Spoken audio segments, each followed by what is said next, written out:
Anime-se, porque eu, você e minha garrafa neon estamos estudando para a OAB, esse projeto muito importante. Ô Catarina, mas eu não estou estudando para a OAB não, é para outro concurso. Tem problema? Problema nenhum. Problema nenhum.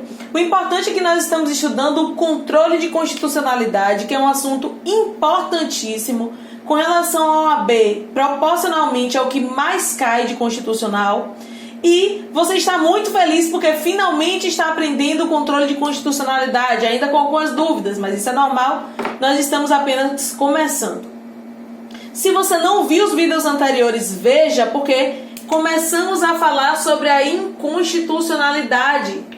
E já falamos lá da inconstitucionalidade por ação ou omissão. Se você não viu, dê um pause nesse, volte para o anterior, veja e depois volte para esse. Já voltou? Dê um like então, se inscreva no canal para receber o próximo e vamos lá. Então pronto, gente, nós vimos que essa inconstitucionalidade pode ser por ação ou por uma omissão. Sempre vamos ter em mente o exemplo do pai e da mãe. Meu Deus, o pobre do pai tá com o braço aqui. Meu pai e minha mãe. Minha mãe é a Constituição Federal. Meu pai é uma norma. Tudo bem? E o que é que nós estamos estudando agora? A inconstitucionalidade, ou seja, quando algo não deu certo entre a ordem de meu pai e a ordem de minha mãe, alguma coisa não está legal, né? Nós já vimos que meu pai pode ter dado expressamente uma ordem que foi contra o que minha mãe disse, ou ele pode ter ficado silente, inerte, diante da não observância de uma regra que minha mãe deu. E aí você está dizendo, já não entendi. O exemplo que eu dei no vídeo anterior foi, minha mãe não deixou eu sair, falou que eu não poderia sair. Meu pai me viu saindo e ficou quieto. Isso é omissão. Tudo bem? Mas agora nós vamos ver que a inconstitucionalidade pode se dar também por uma incompatibilidade da norma inferior com a superior. Aí você tá, meu Deus, já não entendi. Ó, significa que minha mãe deu uma ordem e meu pai deu outra ordem que foi incompatível. E aí, a primeira pergunta que você vai me fazer, incompatível por quê? Não é isso? Incompatível por quê? E aí tem muitas possibilidades, gente. Pode ser uma incompatibilidade formal, material, nós vamos estudar todas. Mas já pegando o gancho, o que é uma incompatibilidade formal então, Catarina? Formal, vocês acham que vem de quê? Vem de forma, né? Vem de forma. Então, teve algum erro aí com relação à forma que meu pai utilizou, certo? Então, eu vou ter uma desconformidade para ter uma incompatibilidade formal, significa que eu tenho uma desconformidade do devido processo legislativo constitucional. Como assim? A Constituição Federal trouxe lá certinho como é que vai se dar o processo legislativo, né? Com quantos membros se aprova uma lei, quando a maioria é simples, quando a maioria é absoluta. Então, se não foi atentado o devido processo legislativo, então eu tenho uma incompatibilidade formal. Por que, Catarina, formal? Porque eu não quero nem saber o conteúdo dessa lei. Vamos dizer que o conteúdo dessa lei foi super constitucional. Estava tudo bem no conteúdo. Na matéria da lei não tinha nada de errado. Mas só que ela foi aprovada, por exemplo, com um quórum errado. Vamos dizer que a Constituição, naquele caso, exigia quórum de maioria absoluta. Aí eles foram lá, bem bonitos, o pessoal do Legislativo, e aprovou com maioria simples. Pode isso, Arnaldo? Não. Por quê? Porque a norma inferior foi incompatível com a norma superior. Incompatibilidade formal. Não observou o devido processo legislativo constitucional. Não está lá, tudo que está na Constituição não está para enfeitar, né? Está ali para ser seguido.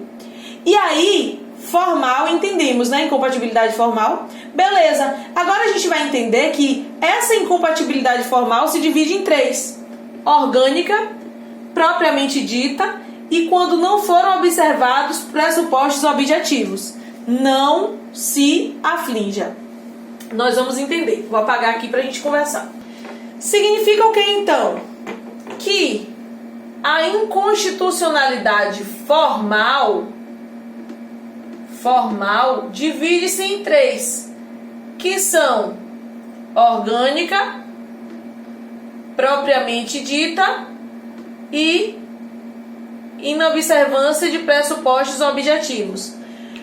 Todas elas são incompatibilidades formais. Só que aí são as filhas, né? Aqui é a mãe e aqui é a filha. São as filhas. Bora lá então? O que significa a incompatibilidade formal orgânica, Catarina? Fácil, fácil demais. Não foi observada a competência legislativa. Vamos dizer que aquele cara não tinha competência para criar aquela lei, mas ele criou. Então eu tenho o quê? Inconstitucionalidade formal orgânica. Não tinha competência. Tem a ver então com a competência legislativa. Se ele não tinha competência, eu tenho a inconstitucionalidade formal orgânica. Mas eu posso ter também uma inconstitucionalidade formal propriamente dita. E quando é que ela vai ser propriamente dita? Propriamente dita está na regra, né? Propriamente dita. Não foi observado o devido processo legislativo constitucional. Pronto. Propriamente dita é a própria regra daqui. É ela mesmo. Copiou, colou. Não foi observado o devido processo legislativo constitucional. Ou seja, o que estava escrito na Constituição sobre devido processo legislativo não foi observado. O que é que nós temos? Incompatibilidade formal propriamente dita. Mas ela pode se dar ainda pela inobservância de pressupostos objetivos. E aí o exemplo clássico que a doutrina nos dá, e eu vou dar para vocês também. Para criar uma medida provisória, a gente já sabe. Quem é que cria a medida provisória? Presidente, né? Presidente. E aí a Constituição foi bem clara, falou que ele só pode criar uma medida provisória se estiver diante de urgência e relevância, né? Urgência e relevância. Vamos dizer que o presidente quer tanto criar aquela medida provisória, mas quer tanto que não tem urgência, não tem relevância e mesmo assim ele cria. Ele cria. Ele pode fazer isso? Até pode, deixa ele fazer. Mas o que é que ele vai sofrer? Controle de constitucionalidade. Por quê? Porque isso aqui é inconstitucional. E é uma inconstitucionalidade formal. Por que formal? A gente não está nem analisando o teor dessa medida provisória. Estão percebendo? A gente ainda não está nem estudando o porquê, o que foi que ele disse, o que deixou de dizer. Não. Simplesmente pela forma. Porque tinha um critério, tinha um pressuposto objetivo na Constituição que dizia tem que ter urgência e relevância.